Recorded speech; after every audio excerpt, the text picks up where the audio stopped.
11:17 p.m., Reynolds Road, Columbus, Ohio. A black government SUV rolls through empty streets. Steady, clean, going nowhere fast, just home. Then the lights come on. Blue, red, rotating slow, like they have all the time in the world. Inside the SUV, one breath. Just one. Hands stay at 10 and 2. Don't move. Don't flinch. The man behind the wheel has crossed live minefields with less adrenaline than this. And he knows exactly what this moment requires. Everything. The officer reaches the window, flashlight straight into his face. No greeting, no good evening. Just doesn't mean you're above the law. The man in the SUV hadn't said he was, but the officer opens the door anyway, without permission, without cause, without hesitation. And right there is the moment a 17-year career begins to collapse. He just doesn't know it yet. He had survived 2 deployments overseas, 24 years in uniform, decisions that cost lives and saved them in the same breath. And the hardest thing he faced was a Tuesday night on Reynolds Road, and a man with a badge who looked right through him. Columbus in January does something to the air. It goes still, not peaceful still, empty still, like the city held its breath somewhere around dusk and forgot to exhale. The kind of cold that doesn't announce itself. It just arrives and stays. Everett Gaines didn't mind the cold. He'd spent enough years in places where weather was the least dangerous thing around, where you learned to read silence, where the difference between nothing happening and nothing happening yet was a distinction worth your life. Ohio in winter was just Ohio in winter. He adjusted his grip on the wheel, both hands, 10 and 2. Watched the yellow center lines disappear under the hood of the black government SUV, one after another, steady as a pulse. The meeting at Wright-Patterson had run long. 2 hours past schedule. A room full of people talk for 90 minutes before someone finally said it plainly. Gaines had sat at the far end of the table, listened, waited, then said what needed saying in 4 sentences and watched the room adjust to it. He was good at that. 24 years teaches a man economy, not just with words, with everything, energy, anger, trust. You learn what's worth spending and what isn't. You get precise about it the way a carpenter gets precise about measurements. Because the cost of being wrong is something you've already calculated. He hadn't eaten since noon. A granola bar sat untouched in Thiesenger's seat bag, 60 miles of ignoring it behind him. His back was stiff from the drive. His eyes were dry from the heat through the vents. He was 47 years old and tired in the specific way that comes from doing something you believe in for a very long time. But he wasn't unhappy. That was what people misread about Everett Gaines. The stillness, the quiet that lived on his face even in the middle of a crowded room. They saw it and decided he was hard to reach. Guarded, maybe cold. They weren't entirely wrong about the guard. They were wrong about what was behind it. He turned onto Reynolds Road at 11:17. The streetlights threw long orange shadows across the asphalt.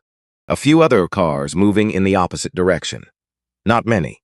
The traffic of people who already made it somewhere warm. He wasn't speeding. He wasn't weaving. He was driving home. Boyd Rucker had been sitting in the same spot for just over 2 hours. Tucked just off Reynolds, nose angled toward the road, engine idling, heat turned all the way up.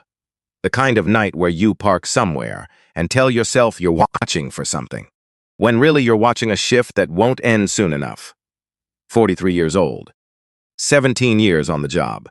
He'd accumulated enough experience to stop being surprised by most things and start being bored by them instead. The radio had gone quiet since 9. He'd finished his coffee before 10. Now he was half watching the road and half somewhere else in Sinai's entirely. The giget when the night refuses to offer anything worth your attention. A truck went by. A minivan with one working taillight, and then the black SUV with the government plates. Rucker didn't think. Not exactly. It wasn't a thought. It was a reflex, the same nudge that had moved his hand toward his keys so many times before that the motion had stopped requiring a reason. He pulled out. The lights came on. Inside the SUV, Gaines saw the flash in his rearview mirror before he'd formed a question about it. blue and red, rotating slow. He let out one breath, just one, measured. Then he put his signal on, which was almost ironic on an empty road, but that was who he was, and eased the SUV to the shoulder with both hands on the wheel, and his mind already doing the thing it did in situations like this. Calculating, hands visible, movement slow, voice flat. Don't give anyone a reason. Don't let them make you give them one. He'd learned that before he'd a rank, before he had a record, before he had anything except the body he'd been born into, and the particular math that those two things made together. The patrol car door opened hard, slammed. Gaines watched in the side mirror as Rucker approached, one hand loose at his hip. Flashlight up. Not rushing, not cautious. The walk of a man who expected the same outcome from this stop that he'd gotten from the last 100. He came to the driver's window. Gaines rolled it down halfway. Lice and registration. No greeting. No good evening, sir. Just the command, flat and immediate, like a man who didn't see the point in whatever came before it. Gaines kept his voice even. Officer, may I ask why I'm being stopped? Rucker shone the light directly into his face. You were drifting between lanes. Looked like possible impairment. Gaines didn't blink. He'd been in the same lane for 6 miles. He knew it. Rucker had been watching him for maybe 30 seconds before pulling out. I understand, Gaines said. Let me get my documents. He moved slowly. Opened the glove box the way you open things when someone is watching your hands very carefully. Found the registration.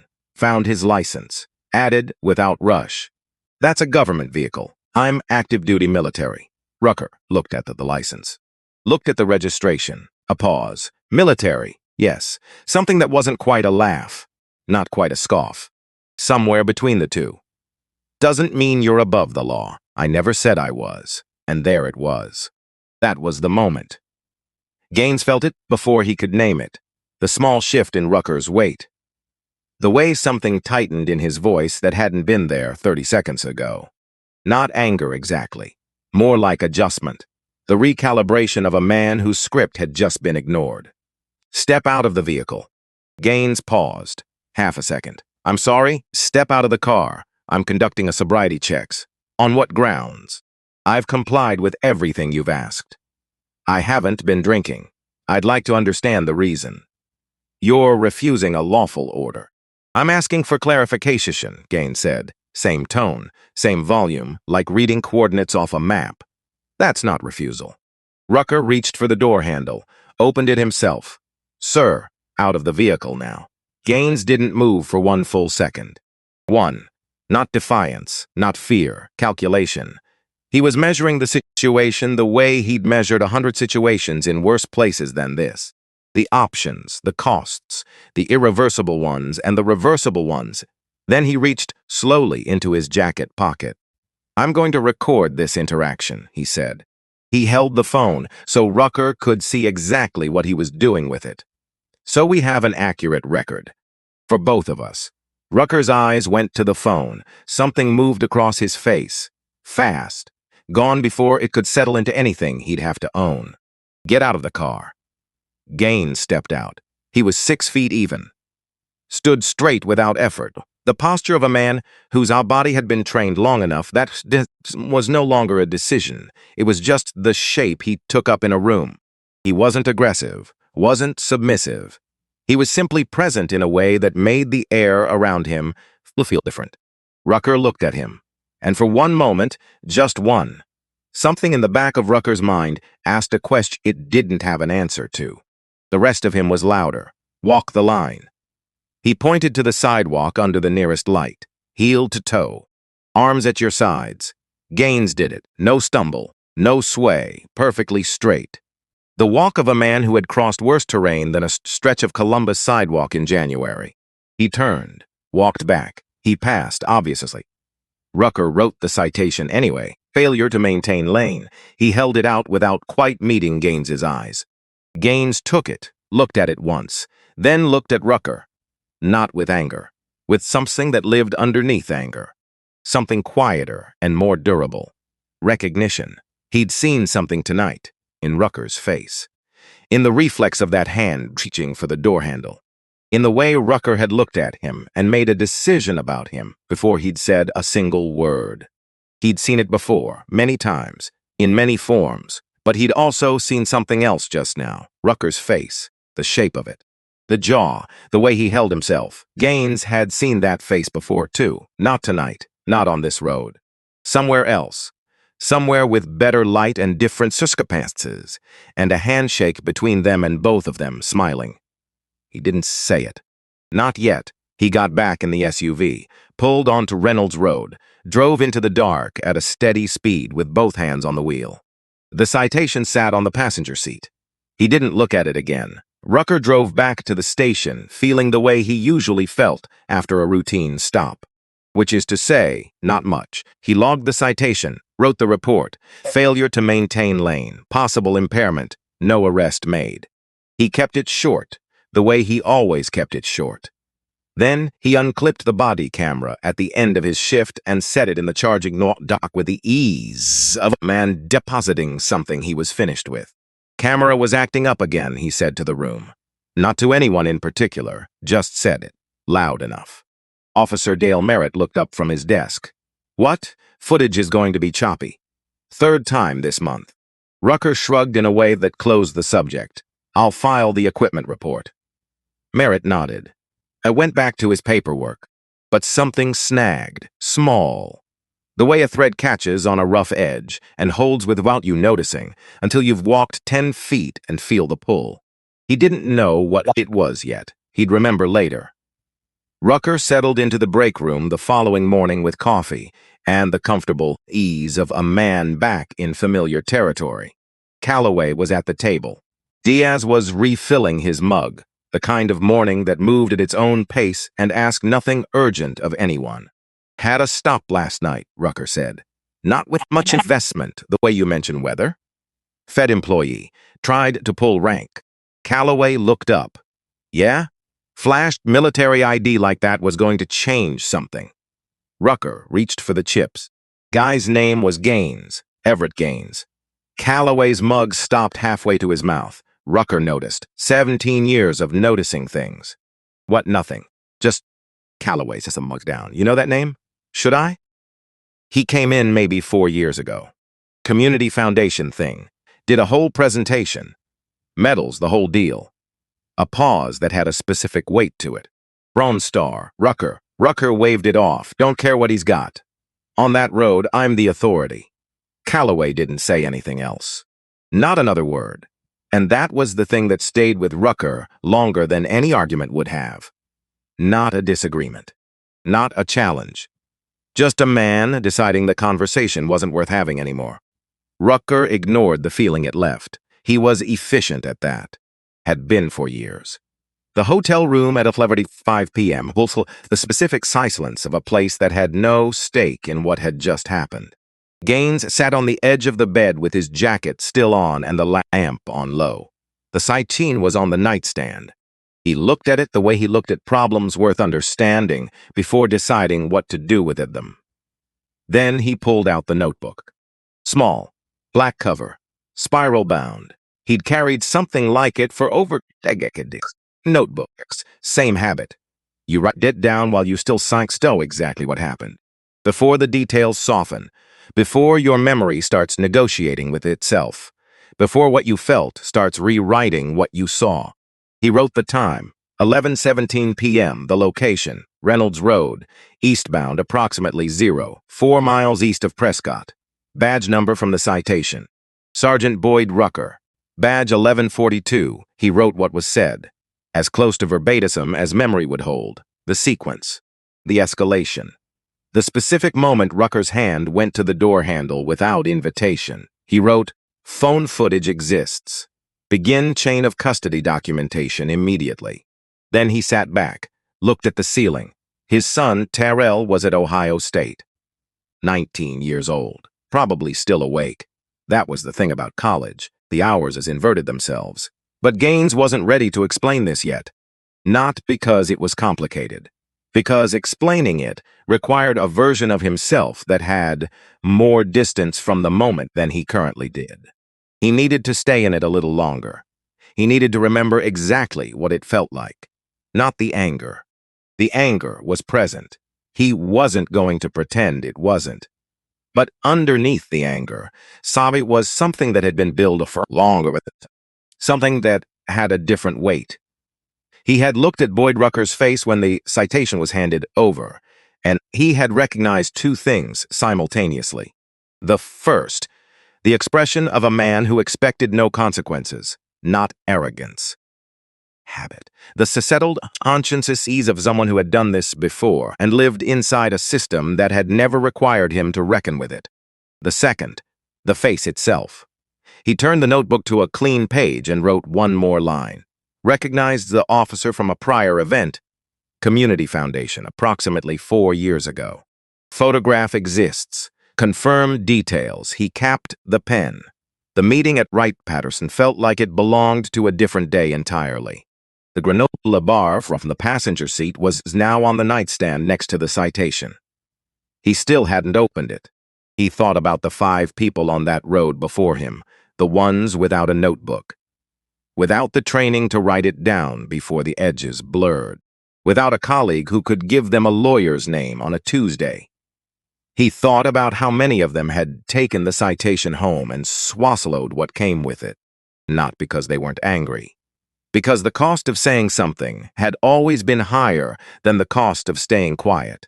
He picked up the pen again, kept writing until he had everything. The next morning, Gaines made 2 calls before he touched the granola bar.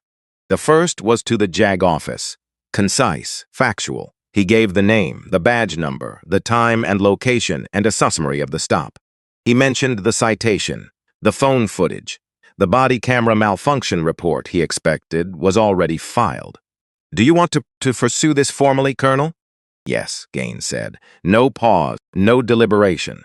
The decision had been made somewhere between writing the last line in that notebook and turning off the light.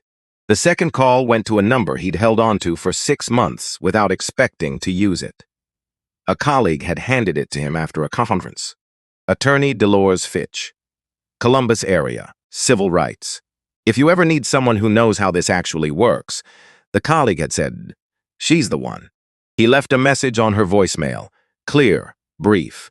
His name, his rank, the date of the incidents, and a sentence. "I have documentation." Then he ate the granola bar, checked out of the hotel, got back in the SUV, and drove toward Fort Carson. He drove the same way he always drove. Steady, both hands, no hurry. The highway opened up ahead of him, and the sky over Oahu gray and flat and entirely honest about what it was.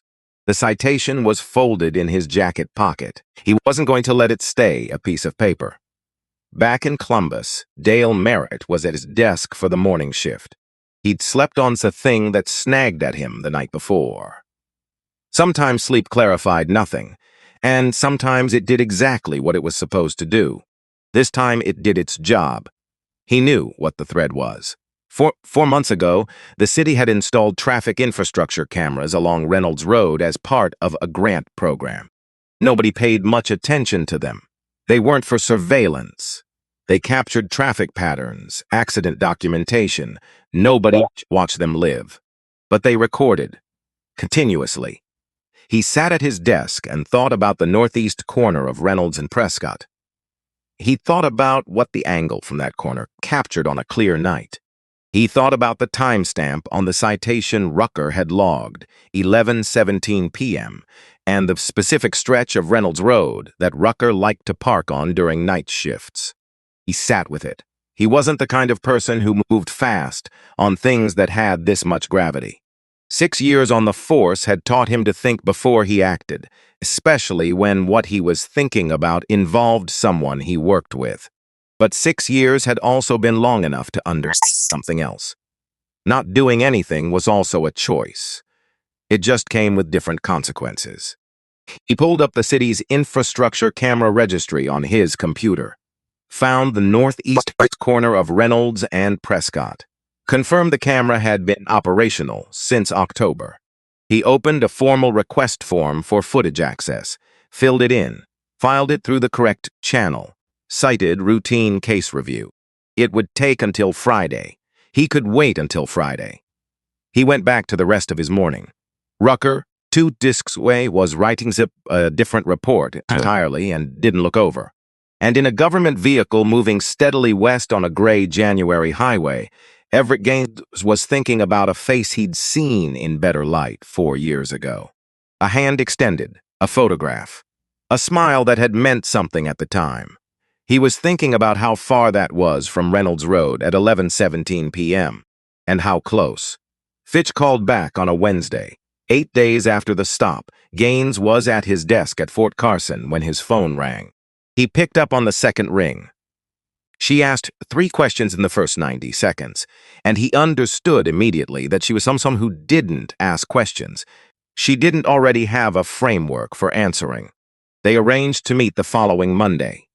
Gaines drove up to Columbus the Sunday night before, 17 hours, which he broke into 2 legs with a stop in Indianapolis. He didn't mind long drives. They were one of the few places where nothing was required of him except to keep moving forward. He arrived at her office on a gray Monday morning with the notebook in his jacket pocket and the phone footage transferred to a certified copy on a separate drive. Dolores Fitch had a rule about first meetings. She didn't form conclusions until she'd watched how someone handled the moment after they said something hard. Not the saying of it, the after. The breath that followed, whether they rushed to fill it or let it stand on its own weight. Most people filled it. The need to be understood crowding out the discipline to let the truth sit there without help. Everett Gaines didn't do that. He sat across from her in the client chair, slight too low for the desk, which she'd never gotten around to replacing in 11 years, and he waited, like a man who had learned that silence wasn't empty. It was where the real information lived, if you were patient enough to stay in it. She'd read the notebook twice before she said anything. Then she pushed it back across the desk. You wrote this the same night. Yes, before speaking to anyone about the incident. Before anyone. She took her glasses off. Set them on top of a stack of folders. Do you know how rare that is? I know how important it is. Those aren't the same thing. She looked at him. Something in her expression shifted. Not warmly exactly, but with the specific acknowledgement of someone who has just heard the distinction they didn't expect. She didn't give those out often. Tell me about the photograph, she said. She'd found it herself. 40 minutes on the Citation's archived event page, cross-referencing the name from his documentation. 4 years old, a community ceremony. Rucker and Gaines side by side, both facing the camera. Rucker's hand extended, Gaines shaking it. Both men smiling in the uncomplicated way of an occasion that asked nothing difficult of either of them. Gaines was quiet for a moment. What he did on Reynolds Road was wrong whether he knew me or not, he said. That was true the second it happened. The photograph doesn't change what he did, but you're telling me now, because you need to know everything, and because the photograph matters, just not in the way people might assume. What way is that? He looked at her steadily. It shows he's capable of seeing me as a person when the circumstances make it convenient. She picked up her pen, wrote something he couldn't read from across the desk. Most people would have led with that the night of the stop. The irony is compelling. I know. Why didn't you? He thought about it the way he thought about things that deserved the time. Because I didn't want better treatment because of who I was. I wanted to see what he'd do when he thought I was nobody. She stopped writing. Looked up. All right, she said. Then let's make sure what he showed you becomes part of the permanent record. She put her glasses back on and reached for the first of what would become a very tall stack of folders. They worked for 2 hours without stopping. She was methodical in a way that looked like stillness from the outside and was the opposite from inside. Every form filed through its correct channel. The Inspector General's office, the department's Civilian Review Board, the Court of Public Record. She didn't do it for noise or speed. She did it for permanence. She'd had one case 8 years ago. A righteous case, an obvious case, a case where everyone in the room knew the truth. That collapsed because a single piece of paperwork had a gap in it the width of 2 fingers. and this other side had put their hands straight through it. She didn't have gaps anymore. She built cases the way engineers built bridges, not assuming the load would be light, assuming it would be as heavy as it could possibly get, and building for that weight from the start. When Gaines left her office that afternoon, he walked past the reception desk and down the stairs and out into the February, cold without stopping. She watched him from her window, the way he moved through the street. Steady, unhurried, no different from how he'd walked in. She went back to her desk, opened a new folder, wrote Gaines E across the tab in her precise, narrow handwriting, added it to the stack. Then she pulled out the City Foundation event page she'd printed that morning. Looked at the photograph one more time. Two men, a handshake, both smiling. She paper-clipped it to the inside cover of the folder. Evidence, she wrote beneath it. Relationship prior to incident. Use last. She closed the folder, got back to work. The call from Dale Merritt came on a Tuesday morning 10 days after the stop. Unknown number. Columbus area code. Fitch had 17 items on her desk and a deposition at 2. She almost sent it to voicemail. She took it. He was careful. The kind of careful that told her he'd thought about whether to call for longer than the call itself would take. I work with Rucker, he said. I'm not calling to cause trouble. Why are you calling? A pause. Because I looked at something I can't unlook at. She sat down. Tell me. He told her about the city infrastructure camera on the northeast corner of Reynolds and Prescott, installed 4 months before the incident. Continuous recording. He'd submitted an official footage request the week of the stop, received the footage 2 days later, watched it alone at his desk during a quiet hour. He described what it showed. She listened without interrupting. When he finished, she said, "Is the footage still in official custody?" "Yes. Logged and certified. I submitted it through the proper request channel. There's a full documentation trail. And you're willing to speak to this in a formal proceeding." The pause was longer this time, long enough that she didn't fill it. "I'm willing to speak to what I saw," he said. "The footage handles the rest." She thanked him, hung up, sat with the phone in her hand for a moment. Then she opened a new folder, wrote Merity across the tab, and added it to the stack beside the others. The stack was getting tall. Good. But Merritt had something else. It came the following morning. An email, attached document. Almost an afterthought in the way it was mentioned, just a line at the end of a follow-up message. "Thought you might also want to see this. 5 complaint files. Internal department records, each one naming Boyd Rucker, each one spanning across a 6-year window, each one filed, logged, formally acknowledged, and then buried in the administrative equivalent of a room with no door. Not investigated and cleared, not dismissed with a stated reason. Just absorbed, the way institutions absorbed things they'd rather not look at directly." Fitch read all 5. Then she read them again. The names on the complaints were ordinary names, the kind history forgot unless you were specifically looking for them. A man on the west side who reported Rucker had used a word he couldn't prove in court. A woman whose car had been searched without cause, found entirely clean, who'd filed and then heard nothing back.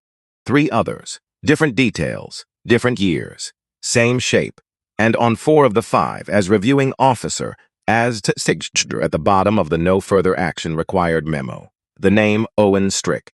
She sat very still, which was unusual for her. She was thinking about what this case was actually about, not what it had started as, not one traffic stop on Reynolds Road, but what it had become in the 10 days since Gaines walked into her office with a notebook and a phone and the calm of a man who had already decided what he was going to do. She called Gaines that evening. He picked up on the second ring. "I need to tell you something," she said. "Hear all of it before you respond." "All right." She told him about the 5 complaints, about Strick's name on 4 of them, about what it meant for this case to exist not as an isolated event, but as one documented instance in a pattern that someone had made consistent institutional effort to disappear. Silence on his end. "Colonel, I heard you. This is bigger than one stop. I know that. It changes the scope of what we're arguing. The Dolores. He said her name the way he said things that mattered. Quietly, without performance. I'm thinking about the 5 people on those forms, not about me. She stopped, because there wasn't a response to that worth saying out loud. Keep going, he said. What do you need? She picked up her pen. They worked for another hour. At the Columbus Police Department, the atmosphere changed in ways that were difficult to document but impossible to miss. Rucker received his notification of formal internal affairs inquiry on a Thursday. Captain Owen Strick called him in that same afternoon. Door shut. Blinds down. Strick was 56 years old and looked in that moment like a man who had been carrying a specific kind of weight for long enough that his body had started to show the shape of it. Sit down, Boyd. Rucker sat, arms crossed, the posture of a man who had decided the outcome of this conversation before it started. The man you stopped, Gaines. What about him? He filed a formal complaint, civil rights violation, unlawful detainment, abuse of authority. Strick set a folder on the desk between them. This came from the Inspector General's office. Ruck looked at the folder. He can't be serious. He's entirely serious. Strick's voice had no temper in it. Boyd, do you know his rank? He said, Miller Colonel. 24 years of service, the size, Bronze Star, a pause. He does not file things impulsively. He was uncooperative. He questioned every. The city has traffic cameras on zonal. Silence. Rucker went still. Not the stillness of a man who was calm. The stillness of a man who had just felt the floor shift under him and was waiting to understand how far it would go. The infrastructure cameras, he said. Yes. He hadn't thought about the infrastructure cameras. Of course I hadn't. And now sitting in Strick's office with the blinds pulled and the folder between them on the desk, Rucker felt something move through him that he hadn't felt in a long time. He'd felt it before. Early in his career, maybe. When things still had the capacity to surprise him. It was the feeling of a structure that might not hold. What happens now, he said. Not asking. Testing. Checking whether the word "we" was still available to him in this room. Strick was quiet for a moment that told its own story. We respond to the inquiry, he said. We cooperate with the review. Another pause. And Boyd, you need to get yourself a lawyer. Rucker looked at the folder, didn't touch it. I followed procedure, he said. Strick didn't answer. The silence that followed was the most specific thing Strick had said all afternoon. The station had its own way of registering these shifts. Nobody announced anything. Nobody held a meeting.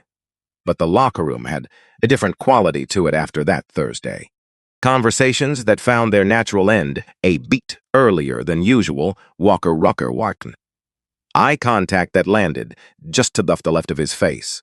Calloway, who had eaten lunch with him for going on 4 years, developed a schedule that never quite lined up anymore. Rucker didn't acknowledge any of it directly. He carried himself the same. Same walk, same expression in the hallways, same efficiency with the paperwork. But he felt the room. He'd always been good at feeling rooms. It was one of the things that had made him effective for 17 years. The ability to read the invisible architecture of a space, who had power, who was waiting to see which way things fell, who had already decided. Now he was on the wrong side of that reading. He didn't know what to do with that yet. So he did what he always did with things he didn't know what to do with. He set steps aside and kept moving. Gramscium Forsyth had handled 31 police misconduct cases across his career. He'd won 22 of them. He was not someone who alarmed easily or wasted energy on outcomes he couldn't influence. But when Rucker told him about the traffic camera footage, he put his pen down, picked it up, put it down again. You're certain it was running? I'm told it was operational, and Merritt has it. He went through official channels. It's in the documentation trail. Forsyth was quiet for a moment, longer than comfortable. Then, all right, here's where we stand. You had discretionary grounds for the stop. The field sobriety test was conducted within procedure. The citation was issued. None of it is outside your authority. The footage shows how I approached the vehicle. The footage shows one angle of a dynamic situation. Forsyth's voice was steady, practiced. The voice of someone who had argued worse cases from worse positions. What I need you to do is stop thinking about what's on that footage and start thinking about your reasoning in the moment. Every action you took had a justification. I need you to know those justifications clearly and specifically, because that is what we are going to argue. Rucker looked at the table between them. Boyd, I heard you. What was your reasons for asking him to exit the vehicle? And here was the place it got complicated. Because Rucker knew the real answer. He'd have known it since Reynolds Road. Since the moment Gaines had looked at him with that specific quality of attention, not scared, not aggressive, just present and watchful and entirely unmoved by the badge and what it represented. And something in Rucker had reacted before his mind caught up with what it was reacting to. Gaines hadn't acted the way Rucker expected people to act. And Rucker had escalated of it. Not because of anything Gaines had done wrong. Because of what Gaines had refused to do, which was to be afraid. He was being evasive, Rucker said. Forsyth wrote it down. Rucker looked at his hands on the table and said nothing further. Owen Strick, meanwhile, had received his own correspondence from the Inspector General's office. Not about the Gaines stop specifically. About the prior complaints, about the review process that had generated 4 memos bearing his signature and produced no subsequent action. The memo from the IG used the phrase pattern of administrative response and requested a formal written account of his review methodology within 14 days. Strick read the memo at his desk with the door closed and the blinds angled down. He read it twice. He set it on his desk, looked out the window at the parking lot below. His car was in its usual spot. Spot 11. Same spot for 19 years. The view from this window on a February afternoon, bare trees at the far edge of the lot, the low-wood sky, the same cluster of vehicles that had been rotating through these spaces since before he'd made captain, was as familiar to him as the layout of his own living room. He'd looked this window after each of the 4 complaints. He'd told himself the same things each time. Insufficient grounds. The institution needs stability. Boyd performs well where it counts. You can't act on every complaint filed in frustration or bad faith. He'd told himself these things clearly and without visible hesitation and signed his name to the memos and filed them and moved on. And now he sat here with an IG memo on his desk that used the word pattern, and the thing he'd managed not to look at directly for 6 years was sitting directly in front of him with nowhere to go. He picked up the memo, read it a 3rd time. The names on the 4 complaint files came back to him. They always did, eventually, at certain times. Late nights, mornings when the station was quiet. He'd gotten good at moving past them quickly. Like reading a word you don't want to define and letting your eye skip forward to the next one. He sat there, and this time he didn't let his eye skip forward. He let the names sit there. He thought about what each complaint had actually described. Not the procedural language of the memos, the actual events. What the actual people had actually experienced and had tried to formally say something about and had been told, in effect, through the mechanism of his signature on a no further action required form, that what they experienced didn't rise to a level that merited anyone's attention. He was the one who had decided that. Not Rucker.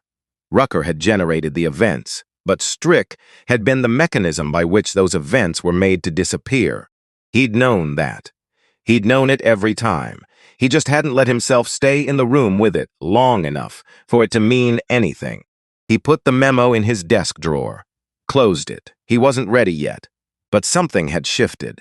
Something low and slow and below the surface of any decision he'd consciously made. The way a weight shifted in water. Not visible from outside, but changing the balance of everything above it. He looked at the parking lot for another minute. Then he picked up the phone. He didn't call the IG's office. He didn't call Forsyth. He didn't call Rucker. He called his wife. They talked for 11 minutes about nothing related to any of this. About dinner. About their son's drive back from visiting last weekend. About a pipe in the basement that was making a sound it hadn't made before. Ordinary things.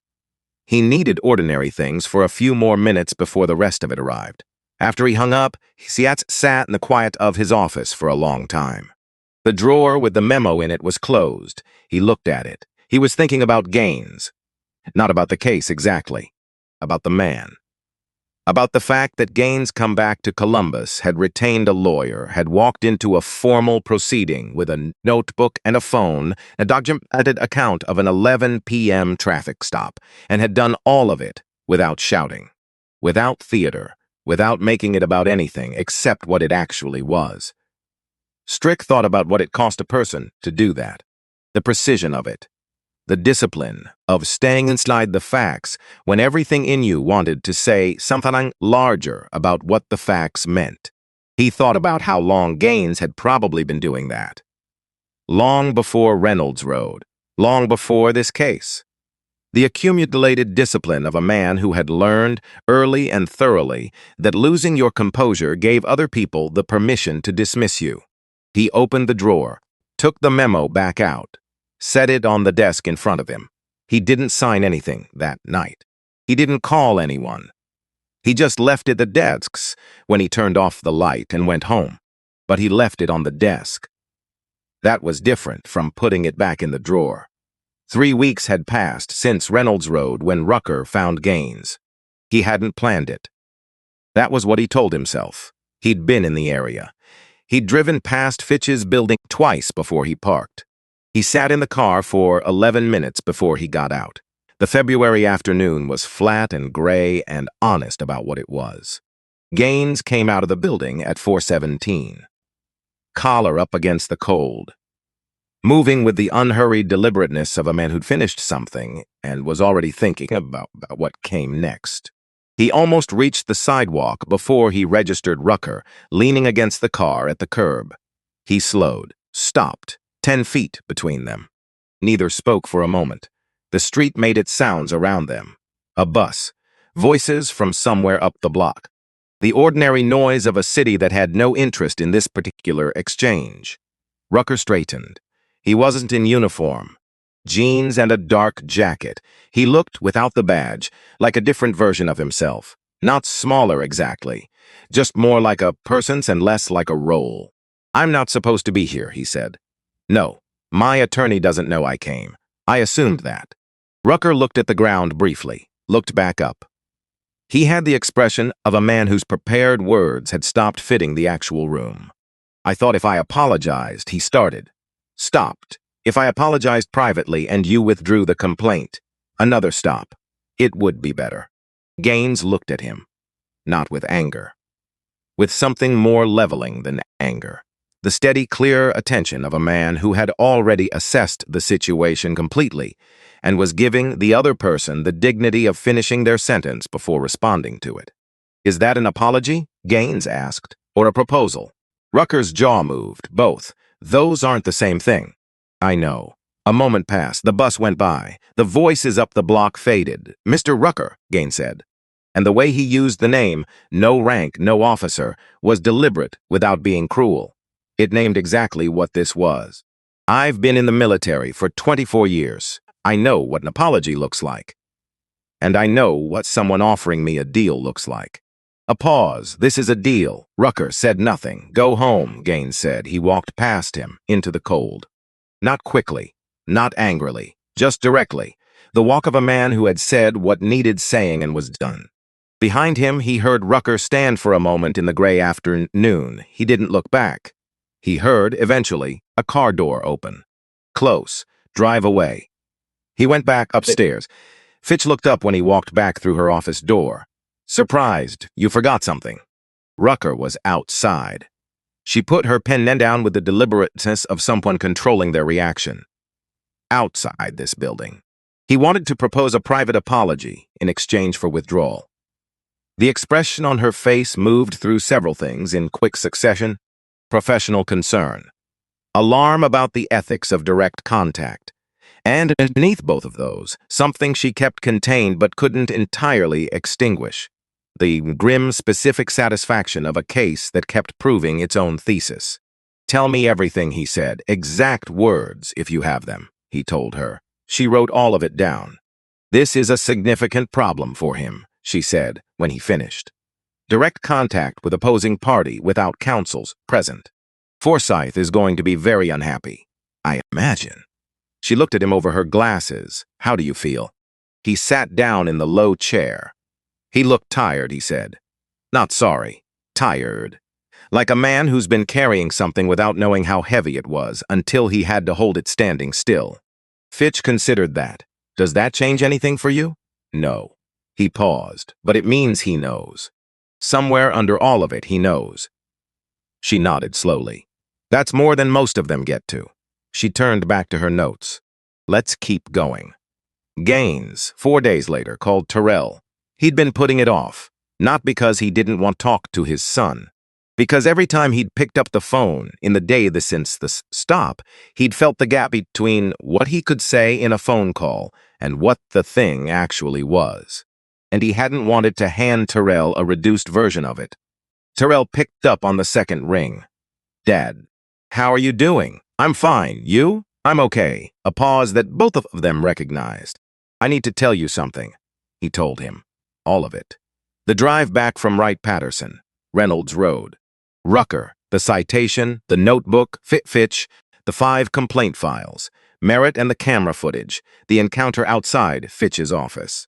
Terrell listened without interrupting, which was something Gaines had tried to teach him and was glad had taken. When he finished, Terrell was quiet for a moment. "Dad." "Yeah, why didn't you call me sooner?" "Because I needed to understand it myself first, before I handed it to you." Another pause. "Are you angry?" Terrell asked. "I was." He thought about how to say the rest of it. "Now, I'm just clear. What does that mean?"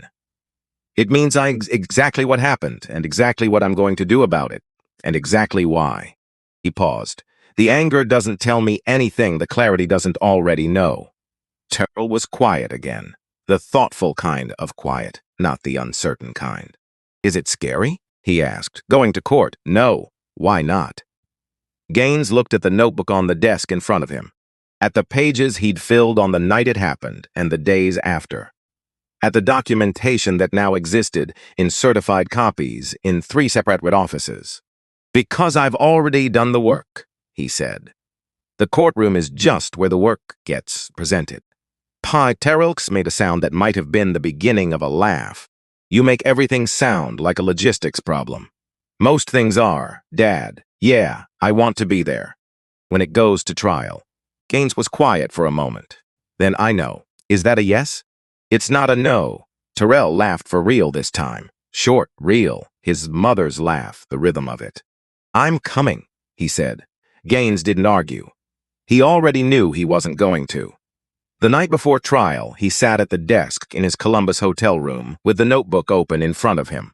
He didn't write anything new. Everything was already there. Every second of Reynolds Road, every word in sequence. The document chain that stretched from a hotel room at 11:45 p.m. in January to certified copies in Fitch's files and these IG's office and the court record. He closed it, set it on the nightstand, turned off the lamp. The room went dark. The seats made its sounds outside the window. Somewhere below, someone was laughing at something. A door opened and closed. A television murmured from the floor above. He lay in the dark and thought about Owen Strick. Not with anger, with something more like curiosity. He'd been trying to understand Strick since Fitch had told him about the 4 signed memos. The man had been at the department for 19 years. He'd known what those complaint files were. He'd signed his name to the decision to put them away. That wasn't the action of a man who didn't know. It was the action of a man who had decided that knowing and acting on what you knew were 2 different obligations, and had chosen every single time which one was easier. Gaines understood that choice. He'd seen versions of it in every institution he'd ever been part of. The careful, accumulated weight of not rocking a boat that was carrying you somewhere comfortable. What he couldn't see yet was what would make Strick decide differently.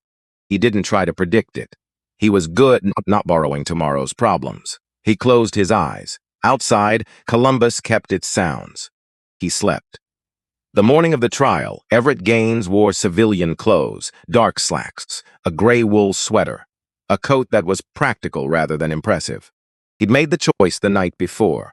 Turned it over the same way he turned over every decision worth making.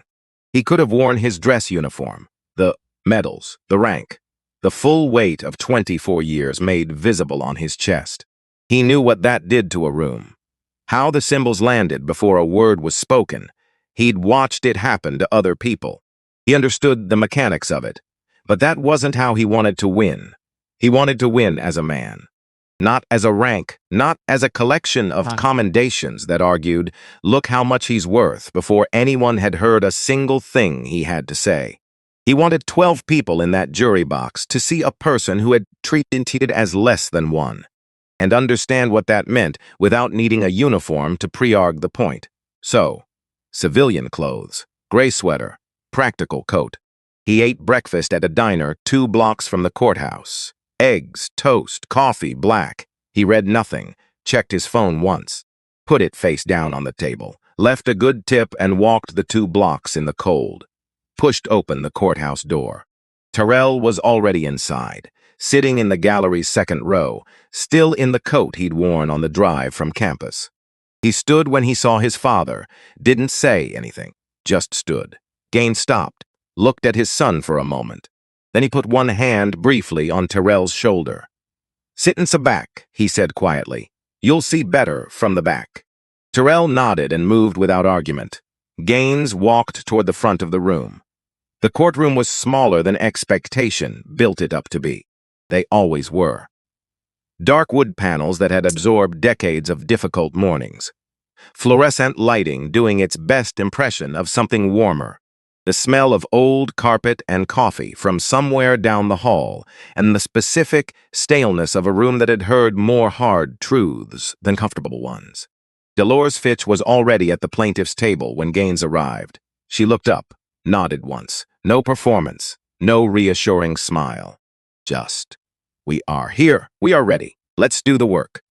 He sat beside her. Across the aisle, Graham Forsythe was arranging his papers with the efficiency of a man who had done this every week for 20 years and needed no particular preparation to feel prepared. Rucker sat to his right, dark suit, and a tie he'd clearly had to think about. He looked like a man wearing the costume of a situation he hadn't fully accepted being inside. He didn't look at Gaines. Gaines didn't need him to. The bailiff called the room to order. Judge Patricia Colwell entered and took the bench. She was 61 years old, with reading glasses she wore pushed down to the tip of her nose, and the general bearing of someone who had run out of patience for theater approximately 15 years ago, and now ran her courtroom on the efficient premise that everyone's time was equally limited. The trial began. Fitch opened without preamble. "On the night of January 14th, she said, standing at the center of the room, Lieutenant Colonel Everett Gaines was driving a government vehicle on Reynolds Road in Columbus, Ohio. He was not speeding. He was not weaving. He was not impaired in any way. He was driving home after a work meeting." She paused, let it sit. He was pulled over by Sergeant Boyd Rucker.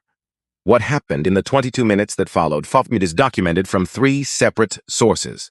We will show you all of them. Another pause. When you've seen everything, we're going to ask you one question. Not a complicated one. Just this. Was what happened to Everett Gaines on Reynolds Road acceptable? She sat down. Clean, no flourish. Forsythe rose. His opening was longer, more architecturally elaborate. Built on the language of discretion, officer safety, the genzilku of split-second decisions made in real time on dark roads. He used the word professionalism. He used the word procedure. He talked about the inherent ambiguities of a traffic stop at night and the reasonable latitude afforded to officers operating within those ambiguities. He didn't use the word wrong. Not once. The jury listened. Gaines listened too. He didn't take notes. He didn't need to. He listened the way he listened to everything. Fully present, nothing sliding past. When Forsyth sat down, Colwell looked over her glasses at the room. Let's begin. The footage came first. Fitch played the phone video on the courtroom screen. Gaines had held the phone steady, steadier than most people could have managed in that situation and in that moment. The footage was clear. The audio was clear. Rucker's first words, no greeting, just the command. Gaines's response even, measured, entirely reasonable. The escalation, step by step. The light shone directly in his face, the demand to exit the vehicle. The door handle being reached from and pulled from outside before any refusal had been stated. The jury watched, no sound from the gallery. No shifting, no coughing. Then the traffic camera footage. This was different in a way that mattered. The phone footage was from Sis inside the situation, from the perspective of a man managing his own responses in real time. The traffic camera had no stake in the outcome. It was from the corner of Reynolds and Prescott. It had no reason to lie and no capacity for sympathy. It showed the patrol car pulling out from its spot. It showed Rucker's approach, the body language visible even at that resolution and distance. The hand that went to his hip before he'd reached the window. The posture of a man who had already decided what he was dealing with before he knew anything about what he was dealing with. And it showed Gaines, still, hands visible, moving with the deliberate care of someone who understood exactly what he needed to do to keep a situation from becoming something worse. You could see the door being opened from the outside. Fitch played that section twice. Forsyth didn't object to the second playing. Then she placed the certified copy of the notebook on the evidence table. Colonel Gaines wrote this account of the stop the same night it occurred, she said. Before he spoke to anyone, before he retained counsel, before he filed a complaint. She looked at the jury. This is what it looks like when someone is telling the truth and wants to make sure there's a record of it. She called Gaines to the stand. He walked up without hurry, settled into the chair, adjusted once, then looked at the jury with the direct, uncomplicated attention of a man who had nothing to manage because he had nothing to hide. Fitch walked him through it. The drive from Wright-Patterson. The turn onto Reynolds Road. The lights in the rearview mirror. Each question precise. Each answer matching exactly what he'd written in the notebook and what the footage showed. It's because they the same event, told the same way. Because they were true. When she finished, she said, "No further questions," and sat down. Forsyth stood. He came at it from the side. The way experienced lawyers came at things they couldn't attack directly. Not the facts. The frame around the facts. Colonel Gaines, you've had a distinguished military career. Yes, 2 overseas deployments. That's correct. And during those deployments, you was present for significant combat situations. Yes, 3 exchanges in, and Gaines could already see the shape of where this was going. It was emerging the way a structure emerged from fog. Slowly, then all at once. Colonel, have you ever been evaluated for or diagnosed with traumatic stress? The room changed.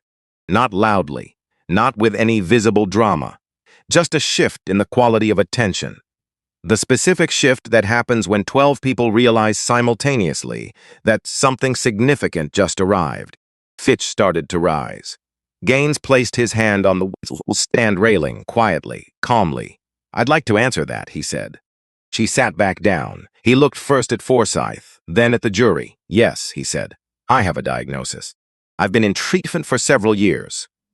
I'm going to assume the point of that question is to suggest my perception of what happened on Reynolds Road was distorted by prior experience. That I perceived a threat that wasn't there because of things I've seen in other places." Forsyth said nothing. Gaines continued. "I have been in places where authority had no limit.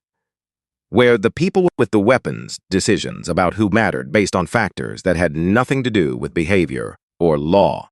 Where the wrong person stepped you on the wrong road could end your life, and nothing would follow from it." He paused, measured, even. "That history does not make me irrational. It makes me precise. I know what I am looking at when I see power used without justification, because I have seen at very close range what that costs people." Another pause. Shorter. And I know the difference between a situation Officer sees and Reynolds Road into Columbus, Ohio. What happened on Reynolds Road was wrong. Not because I was frightened, because it was wrong. Those are different things. The room held. Real silence. The kind that filled from the floor up and pressed against the ceiling. Forsyth said, "No further questions." He said it quickly, like a man who wanted to move on before that silence, something the jury would remember in the deliberation room. Rucker took the stand in the late afternoon. The light in the courtroom had shifted by then. The fluorescent overhead strip stayed constant, the way artificial light always stayed constant, indifferent to the hour. But the natural light coming through the windows on the east wall had gone from white to a flat gray that made the room feel slightly smaller, slightly more enclosed, which was fitting. He sat differently than Gaines had. Not worse, not with less composure, but differently in a way that told you something about the internal architecture of the two men. Where Gaines had settled into the witness chair with the ease of someone who had nothing to manage, Rucker sat with the quality of a man holding himself in position through effort. Still, contained, but working at it in a way that was faintly visible if you were watching closely. Forsyth walked him through the stop, the grounds for the pull, the decision to initiate, the approach to the vehicle, the request for license and registration, the field sobriety check and what had prompted it, the citation and the basis for it. Each step laid out in the clean procedural language they'd built together across 3 weeks of preparation. Rucker delivered it, competently, without stumbling. He knew the narrative. He'd said it enough times that sat in his mouth the way practiced things sat, available without effort. But Gaines, watching from the plaintiff's table, noticed something. Rucker never looked at the jury while he was answering Forsyth's questions once. He looked at Forsyth. He looked at the table. He looked occasionally at the judge, but his eyes didn't go to the 12 faces in the jury box. Not once. Gaines had seen that before. In briefings, in debriefs, in the specific kind of testimony that people don't give when they were reciting something accurate without believing it fully. He said nothing, made no note, just registered it. Then Fitch stood. She didn't move toward the witness stand immediately. She stood at the tips for a moment, looking at the folder in front of her, in a way that was deliberate, without being theatrical. The room adjusted to her pace. That was what happened when you didn't rush. The room came to you. Sergeant Rucker. Yes. Why did you initiate the stop on Reynolds Road on the night of January 14th? The vehicle appeared to be drifting between lanes. Appeared to be. Yes. For how long did you observe the vehicle before initiating the stop? A pause. Approximately 30 seconds. And in those 30 seconds, how many lane deviations did you observe? Another pause. Shorter. The vehicle moved toward the lane marker. Once? Yes. Did it cross the lane marker? It approached the marker. Did it cross it? No. And on the basis of one movement toward a lane marker, for a 30-second observation window, you initiated a traffic stop. It wasn't a question. Forsyth said. Objection. Argumentative. I'll rephrase, Fitch said. Sergeant Rucker. Is a single movement toward a lane marker, not crossing it, sufficient basis for a traffic stop under department guidelines? A pause that lasted long enough. It can be, depending on context. What context applied here? The time of night. The road conditions. The possibility of impairment. The possibility of impairment based on one-lane movement. Combined with the time of night. Yes. Fitch nodded slowly. She picked up a page from her folder, set it back down. The gesture of someone who had considered using something and decided the question itself was enough. Sergeant Rucker. Why did you ask Colonel Gaines to exit the vehicle? He appeared evasive. He appeared evasive. Yes. In what specific way? A pause. He was asking questions rather than complying with my requests. He was asking why he'd been stopped. Yes. Is asking why you've been stopped evidence of evasion? Another pause. Longer. Not by itself. Did Colonel Gaines raise his voice at any point during the stop? No. Did he make any threatening movement? No. Did he reach for anything without telling you first? He told me he was going to record the interaction. He told you. And then he held the phone up so you could see it. Yes. That's the opposite of a threatening movement. He was. Did he refuse to provide his license and registration? No. Did he fail to comply with any request you made? A pause. He asked for clarification before complying with the order to exit the vehicle. He asked why he was being asked to exit. Yes. And then he got out. Yes. So his compliance was delayed by one question. He was being difficult. The room was quiet for a moment. Fitch let it stay quiet. Sergeant Rucker, she said, and her voice had not changed in volume or temperature. It was the same voice she'd been using since she stood up. In your 17 years on the force, would you describe every driver who asked a clarifying question before complying as being difficult? Forsyth said. Objection. Calls for. Withdrawn, Fitch said. She turned to the exhibit table, picked up the photograph. She showed it to the jury first. Held it steady so all 12 faces could see it clearly. Let them look at it for a full 6 seconds before she brought it to Rucker. Sergeant Rucker, do you recognize this photograph? He looked at it. Something moved behind his eyes, not in his expression. The expression held. But behind it, something shifted, the way something shifted in water when a stone dropped in from above. Visibles not at the point of entry, but in the rings that spread outward from it. Yes, he said. Can you describe what's in it? It's me and Colonel Gaines, at a community event. When was this taken? Approximately 4 years ago. And in this photograph you are shaking Colonel Gaines's hand. Yes. Smiling. Yes. Both of you. Yes. She put the photograph down on the evidence table with the particular care of placing something where it would stay. Captain Strick testified this morning that Colonel Gaines is known within certain law enforcement circles for his community work. His record. His involvement with the foundation that held this event. She paused. Were you aware of any of that when you approached his vehicle on Reynolds Road? I didn't recognize him. I didn't ask if you recognized him. I asked if you were aware of his record and his work in the community. A pause. Not at the time of the stop. But you had met him. I didn't recognize him in the dark. You had stood beside him, shaken his hand, been photographed with him. I meet many people at community events. And yet, Fitch said, when you look at this photograph, taken 4 years before the night of January 14th, you recognize him immediately. In a well-lit courtroom, in the middle of a trial. You looked at this photograph 60 seconds ago and said, yes, that's me, that's Colonel Gaines. Rucker said nothing. So the question, Fitch said quietly, is not whether you were capable of recognizing him.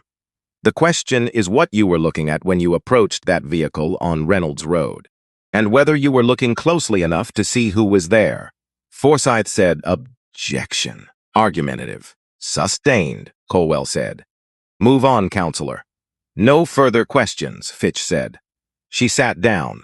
Forsyth declined redirect. Rucker stepped down from the stand and walked back to the defense table and sat. He placed his hands flat on the table in front of him, looked at them, then looked forward at nothing in particular. He didn't look at Gaines. He didn't look at the jury. He looked at the space between himself and the front of the room, and he sat very still in a way that what was no longer about managing appearances. The management had stopped somewhere during Fitch's cross-examination. What remained was just a man sitting with what he'd said and what the footage had shown and what the photograph meant and the specific arithmetic of all of it added together. Gaines watched him for a moment, then looked away. The afternoon session ended 20 minutes later. Judge Colwell announced that closing arguments would begin at 9 the following morning. She thanked the jury for their attention. She reminded both counsels of the procedural expectations for closing statements. Then she left the bench and the room began the slow process of emptying. Terrell was waiting in the corridor outside.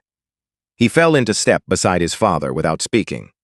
They walked toward the exit, past the bulletin boards with their procedural notices and legal aid announcements, past the water fountain, and the elevator bank, and the wide glass doors that led to the February afternoon.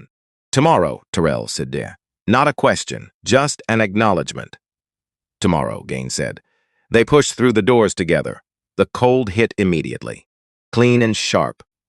The sky above Columbus was the specific dark gray of late winter afternoons, the kind that was already thinking about evening, even though the hour hadn't earned it yet. They stood on the courthouse steps for a moment. "He can look at the jury," Terrell said. Gaines glanced at his son. "You noticed. Hard not to." Gaines was quiet for a moment. "It means he knows the story he's telling isn't the whole one." Terrell thought about that.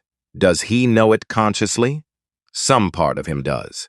Gaines looked out at the street. Whether he's ready to look at that part yet, that's a different question. They went to find dinner. Neither of them talked about the trial for the rest of the evening. There was nothing left to say about it. That the morning wouldn't answer better. The second morning of trial began the way the first had.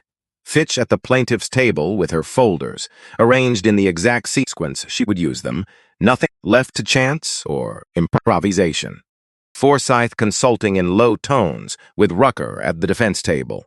Judge Colwell not yet on the bench.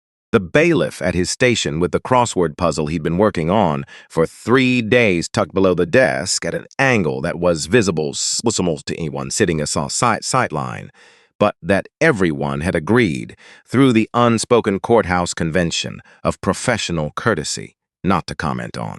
The gallery was fuller than it had been on day one.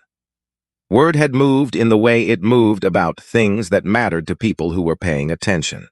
2 of Gaines's colleagues from Fort Carson were in the second row, having driven through the night to be here.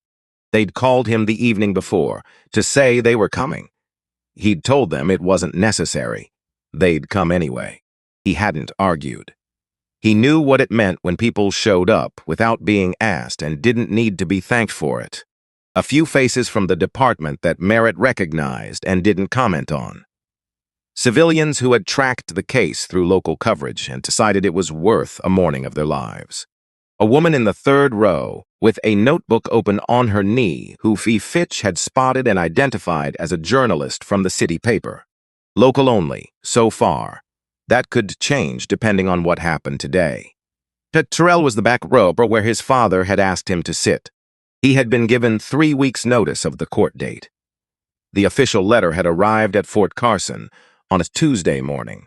Thin envelope. Plain return address from Lucas County Civil Court. Gaines had opened it at his desk between 2 other civil correspondents, read once, set it down, and told Sergeant Bates to arrange a vehicle for the drive to Columbus the Sunday before trial began. Bates had looked at the calendar. "Sir, that's a 17-hour drive." "I know. We could arrange a flight. There are direct routes from Colorado Springs to..." "The drive is fine, Bates." Bates had noted something on his pad, said nothing further. 4 years working alongside Everett Gaines had taught him which decisions had already been made before they were announced and which ones were still open. This one had already been made. The drive had given Gaines something flights couldn't. 17 hours across 3 states, broken into 2 legs with a night in Indianapolis, and the kind of thinking that only happened when the miles kept coming and the landscape kept changing and nothing was required of you except forward motion. He hadn't been preparing. The preparation was done. Fitch had seen to that with the same methodical precision she'd brought to every other piece of this case. What the drive gave him was something different. Specifics at settling that came from moving toward something at the right pace. Not rushing, not delaying. Just arriving when the road brought you there. He'd pulled into Columbus on Sunday evening feeling, if not calm in the ordinary sense, then ready in the way that had nothing to do with confidence and everything to do with having done every piece of work available to him. Now it was Tuesday morning, the second and final day of testimony, and nobody in the room knew yet what was about to come through the rear door. Gaines was looking at the folder on the table in front of him, not reading it, just grounding himself in the physical object of it. The documents contain a chain of a night on Reynolds Road that had started in a hotel room at 11:45 p.m. and had ended up here, in this room, with these 12 people who were going to decide what it meant. He thought about the notebook in his jacket pocket. He carried it everywhere still. Habit. The same way he'd carried one for 20 years. The original pages from the night of January 14th were in certified copies in 3 separate offices now, but he still had the notebook itself. The actual object. The one he'd written in that night with the lamp on low and the hotel room quiet around him. He thought about that night, the specific quality of it. Sitting on the edge of the bed and writing before the edges of the memory had any chance to soften. Before his mind could begin the involuntary work of adjusting the sharpest details into something more comfortable to carry.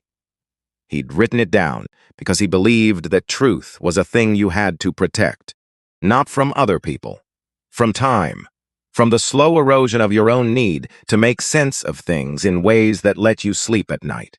He'd protected it, and now it was here. Fitch glanced at him. He gave her a small nod. She turned back to her notes. The rear door opened. Owen Strick walked in, not in uniform, a gray suit, dark tie, shoes that had been polished that morning. He walked with the deliberate forward motion of someone who had made a decision in private and was now executing it in public, and did not intend to waver between the two. He'd made the call the evening before. Alone in his kitchen, after dinner, with the IG memo on the table in front of him. It had been on his desk every day for 3 weeks, moved from the drawer to the desk surface and back. Never more than arm's length. The presence of it had become its own kind of pressure, not external, nothing anyone was doing to him. Internal. The pressure of a thing you know that you are choosing not to act on, and the awareness of that choice accumulating day by day. He'd read it 4 more times over those 3 weeks. Each time he read it, he found himself thinking not about the procedural language, not about his own exposure or the IG timeline or what Forsyth might advise. He found himself thinking about the names on those 4 complaint files, the names that had passed through his office and his review process and had come out the other side as no further action required. Actual people. He'd met 2 of them briefly in the processing of the complaints. Sat across a desk from them, listened to the best, asked the procedural questions, written his assessment, and then filed it. He'd told himself each time that his assessment was accurate, that the evidence was insufficient, that the complaint didn't rise to the level of formal action. He'd said these things clearly and without hesitation, and signed his name and closed the file. He'd been lying. Not to anyone else, to himself. With particular efficiency of a man who had practiced a certain kind of self-deception long enough that it had stopped requiring effort. The thing about the IG memo wasn't that it threatened him. He'd have found ways to manage that threat if the threat was all there was. The thing about the memo was that it used the word pattern. And the word pattern, sitting there on official letterhead, had finally done what 4 individuals hadn't managed to do so separately. It had made him see the shape of what he'd been doing. Not 4 discrete decisions. One ongoing decision, made 4 times, with 4 different people on the receiving end of it. One ongoing decision with a name attached to it. His name. He'd called the court clerk's office after dinner and asked about the process for a voluntary witness. The clerk had explained it. He'd written down the steps. He'd followed them methodically, the same way he'd followed procedures his entire career, which was the particular irony of it. Using the same professional discipline that had made him good at burying things to now go and unbury one. He told his wife at breakfast. She'd looked at him across the table for a long moment, long enough that he could feel her deciding how to respond. Then she'd said, "It's about time." Not as a criticism, not as comfort. Just as an accurate observation delivered by a woman who had known him for 31 years and had her own opinions about various decisions he'd made across those years and had learned when to voice them and when to hold them. He hadn't slept well, that was expected. He hadn't slept well in 3 weeks. Now he walked past the gallery benches and said something quietly to the babe and waited while the clerk was summoned, and the clerk went to Colwell's chambers and came back. And Colwell emerged and then heard the request, and both counsels were approached. And Forsyth's expression moved through 3 distinct stages in about 4 seconds. Fitch had gone very still. Gaines was watching her face. He read the stillness, looked at the door, saw Strick. He looked at the man for a moment. Then he looked back at the table. He hadn't known this was coming. Fitch hadn't known. Nobody at the plaintiff's table had known. And yet sitting here now, with Strick standing at the front of the gallery waiting for the procedural steps to complete, Gaines felt something that wasn't surprise so much as recognition. The arrival of something that had been in motion for longer than anyone could track. The specific satisfaction of a structure reveals itself to be what it actually was. Colwell ruled in favor of hearing the testimony. Forsyth objected, at length, with the precise language of a man who understood that objecting strenuously was the only remaining move available, and that it would not succeed but needed to exist in the record. Colwell sustained her ruling. Forsyth sat. He looked at Rucker. Rucker was looking at the wall to his left. He had not moved since Strick walked in. He had not looked at the door. Had not looked at Strick. Had not looked at Forsyth. He was looking at the wall, and his hands were flat on the table, and his jaws was doing the small, almost imperceptible movement of a man who was working very hard to keep everything behind his face where it belonged. Strick took the stand. He walked past the defense table without looking at it. He sat in the witness chair, adjusted the microphone once, folded his hands on the railing, looked at the jury. Not at Rucker, not at Forsyth, not at Gaines, not at Fitch. At the 12 people who were going to have to make sense of all of this and decide what it meant and carry that decision back into their lives afterward. He looked at them the way you looked at people you owed something to. Fitch approached without a folder, without notes, without anything in her hands. Captain Strick, you requested to appear today as a voluntary witness. Yes. Why? He looked at his folded hands briefly, the gesture of a man gathering something. Then he looked back up. Because I've been signing my name to things for a long time, he said. And I've been telling myself it was institutional necessity. That handling certain plaints internally was how you protected the functioning of a department. That some matters were better managed quietly, without the exposure of formal proceedings, because the institution's stability required it. He paused. His voice was steady, not confessional in the performed sense, not reaching for emotion, just stating things clearly in sequence. I was wrong about that. I've been wrong about it for the better part of 6 years. And I thought, if I was going to be wrong in public across 6 years and 4 documented instances, I should at least be right in public once, while I still had the chance to be. The room was quiet. The ventilation above the ceiling tiles was audible. Captain, your name appears on 4 prior complaint files involving Sergeant Rucker as reviewing officer. Yes. In each of those 4 cases, you determined no further action was warranted. Yes. Was that an accurate determination? The pause was not dramatic. It was just the length of a breath held and then released. No, he said. It wasn't. Someone in the gallery made a sound, barely audible. The involuntary exhale of a person whose breath had something unexpected and then let go of it. Why did you make that determination? He looked at the jury when he answered this. Not at Fitch, not at the gallery, at the 12 faces. Because it was the path of least resistance, he said. The complaints came from people who lacked the resources or institutional standing to push back effectively against my determination. There was no external mechanism that required me to look further than I chose to look. So I didn't look further. Boyd Rucker performed his job effectively in every area that was easy to quantify and evaluate. I allowed those areas to absorb the weight of the areas that weren't. A pause, shorter. That was a decision I made every single time. It wasn't an oversight or an error of judgment. I knew what I was doing, and I chose to do it because it was simpler than the alternative. Fitch said, No further questions. She sat down. Forsyth took his time standing, the visible gathering of a man who was recalculating from scratch in real time. He approached the stand.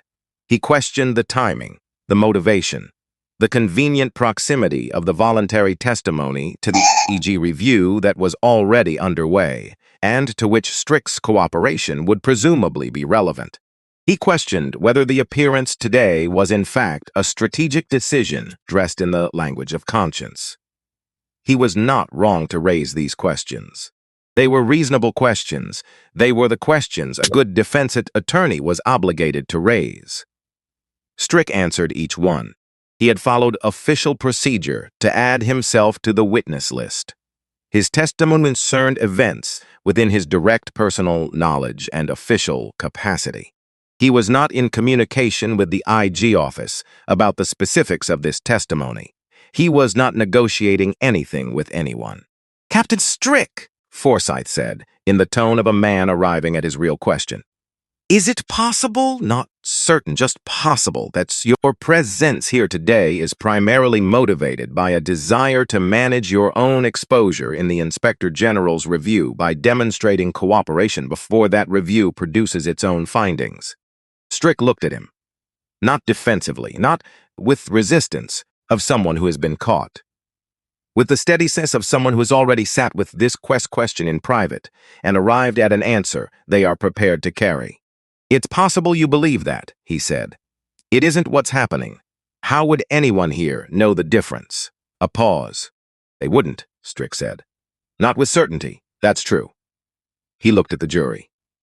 "What I know is that I'll carry whatever understanding I have of my own reasons for as long as I hold this position. I have carried the other thing for 6 years. I would rather carry this." Forsyth had nothing that would improve on that. He sat down. Rucker, across the aisle, had not moved throughout the entire examination, had not looked at Strick once. He sat with his hands flat forward, and the expression of a man who was somewhere so far inside himself that the room around him had become secondary to whatever was happening in there. Closings were that afternoon. Fitch stood at the railing of the jury box and looked at 12 faces and delivered what she had had to deliver. You have seen the footage, 2 sources, one from inside the situation, one from outside it, with no stake in the outcome. You have read the documentation, written the night the event occurred, before any legal process had begun. You have heard from the man this happened to, from the officer who found evidence that might have stayed buried and decided it should be part of the record, and from the captain who just told you, under oath in this room, that he made the wrong decision 4 times, across 6 years, and that he knew it. She paused. "We are not here to ask whether Boy Rucker is a good person. That question is above the jurisdiction of any courtroom.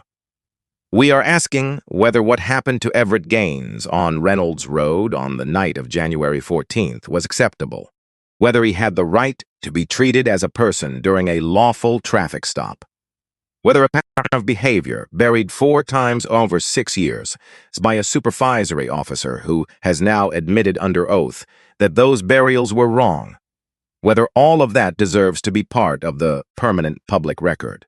She looked at them one more time. Records matter. They're how we know what happened.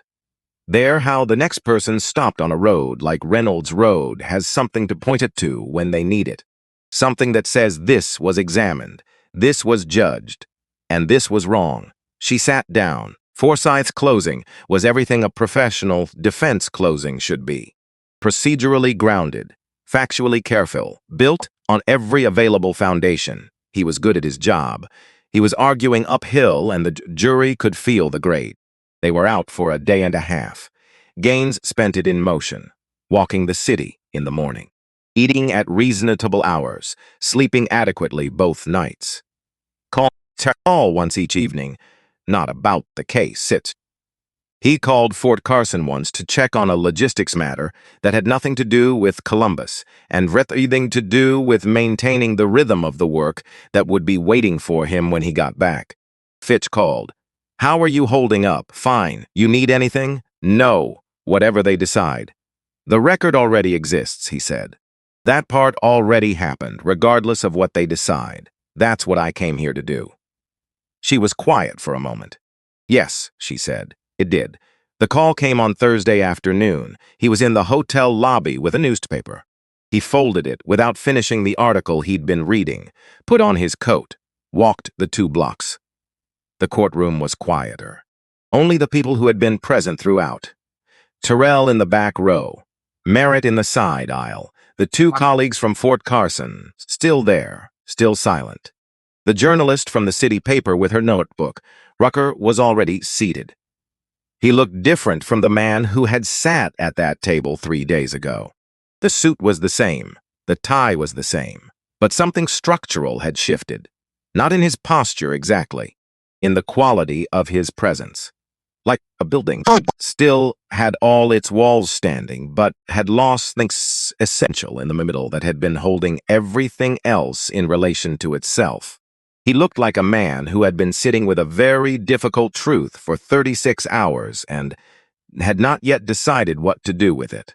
Judge Colwell entered, took the bench. The 4 persons stood, in the matter of Gaines's versus the City of Columbus and Sergeant Boyd Rucker. We did the jury find in favor of the plaintiff. We find that the plaintiff's constitutional rights were violated during an unlawful stop and detainment on Reginald's Road on the night of January 14th. We find that the actions of Sergeant Rucker were inconsistent with department policy and with the fundamental obligations of professional conduct in law enforcement. We award compensatory damages in the amount of $47,000. We recommend this case be referred to the Department of Justice for formal review of departmental complaint handling procedures and prior administrative decisions. Nobody clapped. It wasn't that kind of moment, and this wasn't that kind of room. Gaines sat with it, fully.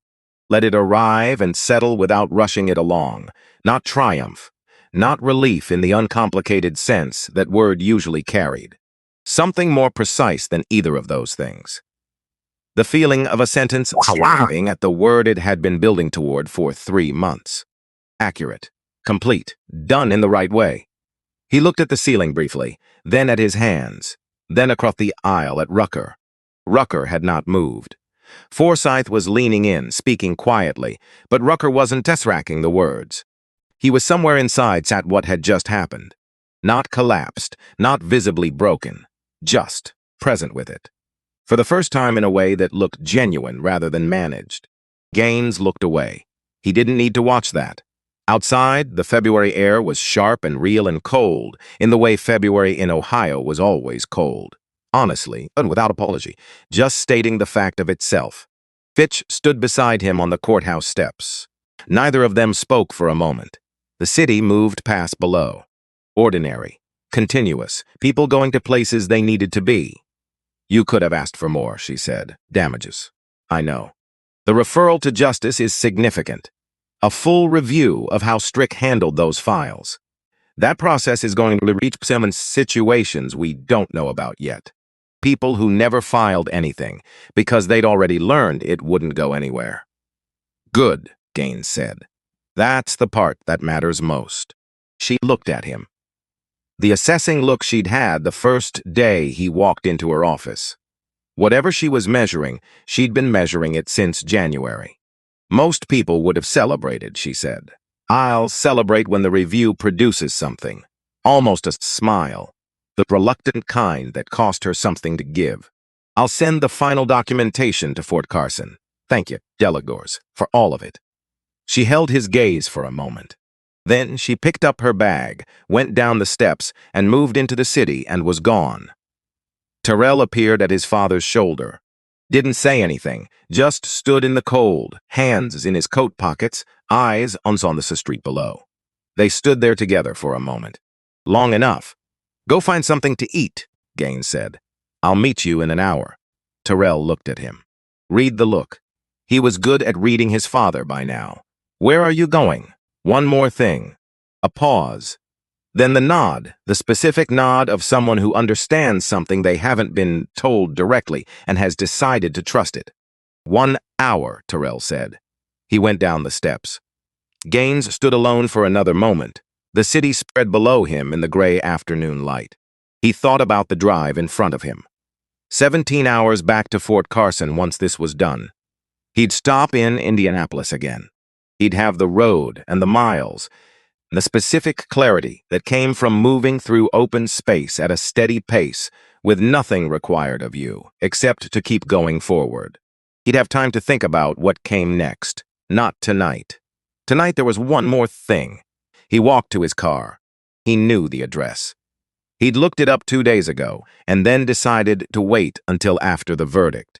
Not because the verdict changed what he was going to say. Because he'd wanted to be finished with the official part before he did this. He'd wanted it to be separate from the legal proceedings. His own choice, his own time. The drive to the west side took 14 minutes. He parked across the street from the brick two-story and sat in the car for a moment, not second-guessing. He was done second-guessing. He was just sitting with the specific gravity of what he was about to do. Something that required more of him than anger ever had. More than the notebook, more than the complaint, more than sitting in that courtroom for 2 days and telling the truth clearly and without embellishment. This required something that didn't have a procedural name. He got out, crossed the street, walked up the front path, knocked. He heard movement inside. A pause. The house adjusting to the question of who was on the other side of its door. The door opened. Rucker. Still in the trial suit. Jacket gone. Tie pulled loose. Heat and changed. Had eaten by the look of him. He had the appearance of a man who had driven home and sat down somewhere and had not been able to locate a reason to do much else since. He stared at Gaines. Gaines looked back at him. The street was behind them. A car passed at the end of the block. Somewhere nearby, a dog barked once and stopped. "I'm not here to collect anything," Gaines said. Ruck's hand stayed on the door, not closing it, not opening it wider, holding it at the position it had arrived at when he opened it. "Then why are you here?" Gaines thought about how to say it. He'd turned it over on the drive across the city. The words he'd arranged had sounded like a speech, and he didn't want to give a speech. She had to say that it's the true thing in the plainest available form. "Because I've spent 24 years believing that people are capable of being more than their worst moment," he said. "And I'd be a hypocrite if I believed that about everyone except the person standing in front of me right now." Rucker's hand dropped from the door. "The verdict is done," Gaines said. "The record exists. The review is going to happen. None of that changes based on what you do next." He paused. "But what you do next is still your choice. That part hasn't been decided yet." Rucker looked at him. Something was happening in his face that he wasn't controlling. Not tears, not the dramatic arrival of visible remorse. Something quieter and more structural than that. The movement of a thing that had been held fixed for a long time and was now, slowly, becoming uncertain of its own position. Like a wall discovering it had been load-bearing and the load had shifted. "Most people don't get a moment this clear," Gaines said. "They don't have the thing they've been getting wrong laid out in a courtroom, with evidence and testimony, and 12 strangers deciding what it meant. That's a hard thing to go through. A pause. It's also something you can use, if you decide to." Rucker's jaw moved. He looked at the ground briefly, then back up. The look of a man who had several things to say and couldn't locate which one was the right one to say first. He didn't say any of them. Gaines didn't fill the silence. He let it stand there between them in the cold February air for the full length it needed. Then he said, simply, "You still have time." He turned, walked back down the front path, crossed the street, got in his car.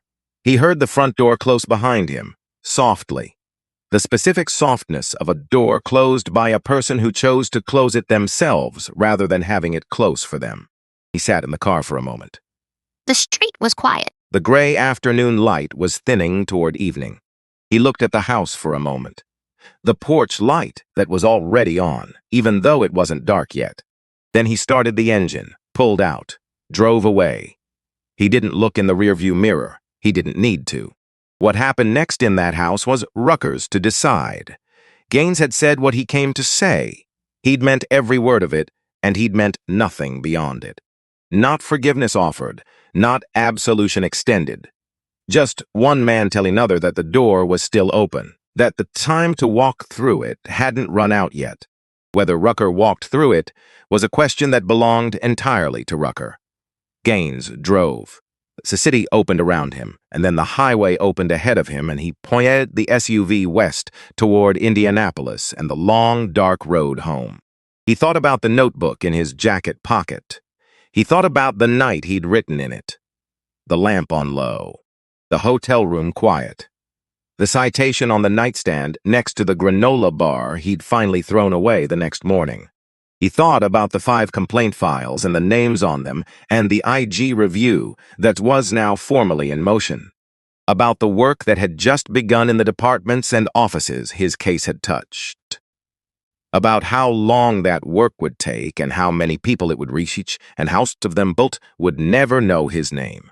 That was fine. That was exactly how it was supposed to work. He thought about Terrell. About the drive his son had made from Columbus to Ohio State that morning, early before the verdict, because he had a class he hadn't wanted to miss, and his father had told him to go. About the text Terrell had sent at 1:30 that afternoon, 3 words, "How did it go?" Gaines had replied, "Good. Talk tonight." He'd call him from Indianapolis. He thought about Fort Carson, about the logistics review waiting on his desk, about the junior officers who would be at his door following Monday with questions about leadership that were really questions about how to be a person in an institution without becoming less of a person in the process, about the specific work of trying to build something in people that would outlast the immediate pressures bearing down on them, about how that work never finished. It just kept going. The highway stretched ahead of him, flat and long and visible all the way to the horizon. The sky above Ohio was dark now, the last light gone, and the stars weren't visible through the cloud cover, but they were there. He drove, both hands on the wheel. Steady pace. No hurry. He had the road, and the miles, and the quiet, and the particular clarity of a man who had done what needed doing, and was heading back toward the work that still waited. That was enough. It had always been enough. In Columbus, in a kitchen going dark with the evening, Boyd Rucker sat at his table. He'd closed the front door and stood in the hallway for a long time after Gaines drove away. Long enough that the quality of the light through the front windows changed from gray to the specific deep blue of early evening. Then he'd walked to the kitchen, sat down. At some point, he'd gotten up and gone to the drugstore 3 blocks over. He wasn't sure exactly when. He'd walked there in the cold without a coat because he hadn't thought to put one on. Bought one thing, walked back. A notebook, plain cover, spiral bound, the cheapest way a shelf. He sat at the table and looked at it for a while. He thought about what Gaines had said on the front step. Not the words, Tiggs exactly. The quality of them. The absence of performance in them. The specific weight of something said by a man who meant exactly what he said and nothing beyond it, and had no interest in how it landed beyond the fact of its truth.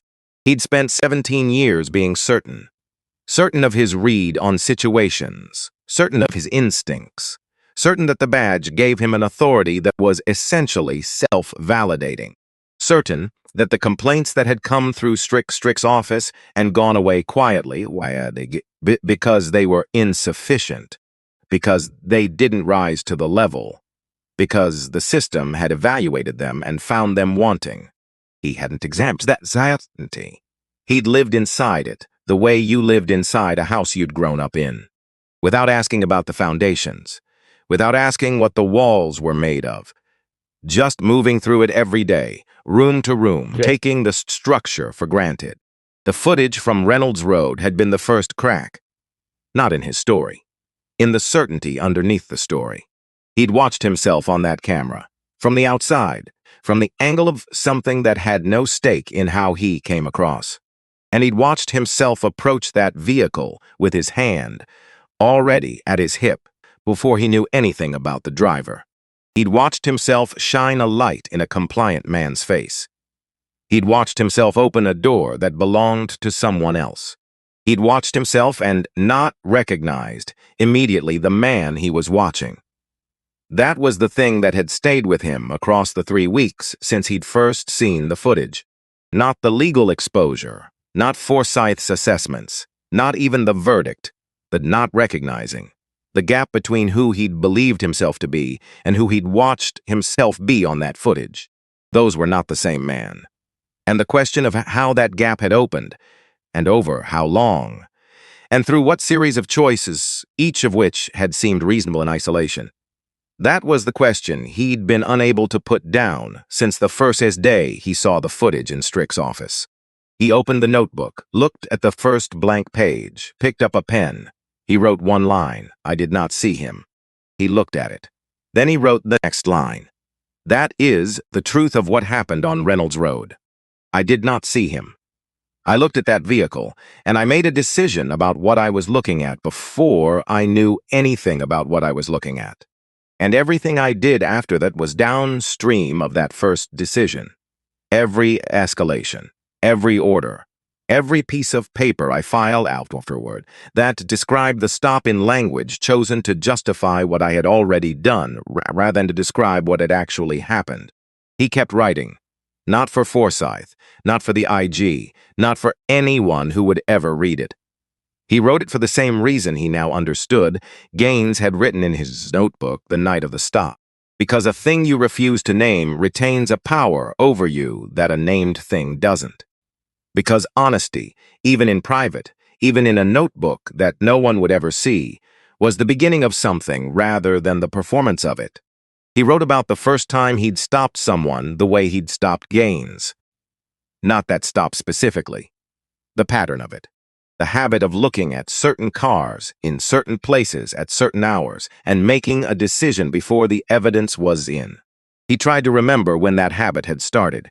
He couldn't identify a single moment. It had accumulated, layer by layer, reinforced by the years that had passed without consequence, calcified by the certainty that consequence was for other people. He wrote about Strick, about the specific gratitude he'd felt across the years, every time a complaint disappeared, the gratitude that he'd mistaken for vindication, as if the disappearance of the complaint meant the complaint had been wrong rather than just buried. He wrote about the photograph, about the community event 4 years ago, about shaking Gaines's hand in a well-lit room with people watching and smiling in the uncomplicated way of an occasion that asked nothing difficult of anyone. He wrote, "I was capable of seeing him then. The circumstances made it convenient." He wrote, "I was not capable of seeing him on Reynolds Road. The circumstances made it inconvenient." He sat back, looked at what he'd written. The kitchen was fully dark now. He hadn't turned on the light. He reached over and turned on the lamp on the counter and looked at the pages again in the warm, slightly inadequate light. He didn't know what he was going to do with any of this, with the IG review, with his career, which was a question mark, whose answer he couldn't yet see the shape of, with Forsyth's advice, with the department and the colleagues and the specific texture of walking into a building every day where his name was now attached to a civil judgment and a federal referral. He didn't know, but he knew that not knowing was not the same as having no choices left. Gaines had been right about that. There was still time. He didn't know yet what he was going to do with it. But he picked up the pen, and he kept writing.